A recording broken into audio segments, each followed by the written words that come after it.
Hello everyone, നമ്മളിന്ന് ദുബായിൽ നിന്ന് അബുദാബിയിലേക്ക് പോവാണ്. നമുക്ക് 2 കാര്യത്തിന് വേണ്ടിയിട്ടാണ് നമ്മൾ പോകുന്നത്. ഒന്ന്, ഹസ്ബൻഡിൻ്റെ ഫ്രണ്ടിനെ എയർപോർട്ടിലാക്കണം. പിന്നെ ഒന്നെന്ന് പറയുന്നത് ഷെയ്ഖ് സാദ് ഗ്രാൻഡ് മോസ്കിലെ ഇഫ്താറിൽ പങ്കെടുക്കുക എന്നുള്ളതാണ്. അപ്പം ഫസ്റ്റ് ഞങ്ങൾ ഇഫ്താറിന് വേണ്ടിയിട്ടാണ് പോയത്. അതിനുശേഷമാണ് ആളുടെ ഫ്ലൈറ്റ്. അതുകൊണ്ട് നമ്മൾ അതിന് നോമ്പ് തുറന്നിട്ട് പോകാമെന്ന് വിചാരിച്ചു. നമ്മൾ അവിടെ എത്തി, ഒരു 5:30 ആയപ്പോൾ എത്തിയിട്ടുണ്ട്. പക്ഷെ നല്ല ബ്ലോക്കായിരുന്നു. ഞങ്ങൾ കയറാൻ നോക്കിയാൽ അവിടുത്തെ ഗേറ്റൊക്കെ അടച്ചു. അങ്ങനെ അവസാനം കുറേ ചുറ്റി. അപ്പോൾ നോക്കുമ്പോൾ റോഡിൻ്റെ ഓപ്പോസിറ്റ് സൈഡിൽ നിന്ന് കുറേ ആൾക്കാർ വണ്ടി പാർക്ക് ചെയ്തിട്ട് അവിടെ നിന്ന് ഇങ്ങനെ പിടിച്ചേർന്ന് നടന്ന് വരുന്നുണ്ട്. അപ്പോൾ നമ്മൾ വിചാരിച്ചു നമുക്കും അങ്ങനെ തന്നെ ചെയ്യാം. അപ്പോഴേക്കും 6:15 ആ ടൈം ആയിട്ടുണ്ട്. പക്ഷെ നമുക്ക് അവിടെ നല്ല രീതിയിൽ തന്നെ പാർക്കിംഗ് കിട്ടി. അങ്ങനെ നമ്മൾ അവിടെ ഇറങ്ങി നടന്നതാണ് കേട്ടോ. ബ്രിഡ്ജ് കടന്നു. അങ്ങനെയാണ് നമ്മൾ അതിൻ്റെ ഉള്ളിലെത്തിയത്. അങ്ങനെ നമ്മൾ അതിൻ്റെ ഉള്ളിലെത്തി. കുറച്ചൊക്കെ അവിടെ നിന്ന് നോക്കി, കാരണം സമയമല്ല, അത്രയായിട്ടുണ്ടല്ലോ നോമ്പ് തുറക്കാനേ. നോക്കുമ്പോൾ ഒരുപാട് പേരുണ്ടായിരുന്നു അതിൻ്റെ ഉള്ളിൽ.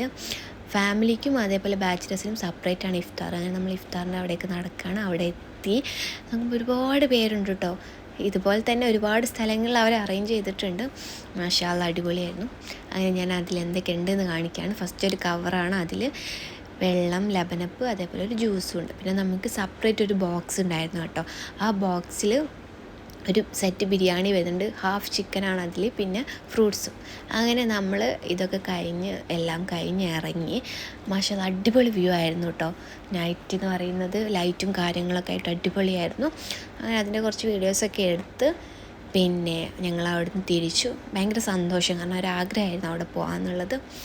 അങ്ങനെ പിന്നെ നമ്മൾ എയർപോർട്ടിലേക്കാണ് പോയത്. എയർപോർട്ടിൽ അവരെ വിട്ടു. അവർക്ക് യാത്രയപ്പോൾ കൊടുത്തു, ടാറ്റ ബൈ ബൈ ഒക്കെ പറഞ്ഞു നമ്മൾ. അങ്ങനെ അവരെ പറഞ്ഞയച്ചിട്ട് നമ്മൾ നേരെ തിരിച്ചിന് ദുബായിലേക്ക് പോകാനുള്ള പ്ലാനിലാണ്. ദുബായിലേക്ക് നമ്മൾ തിരിച്ചു വന്നു.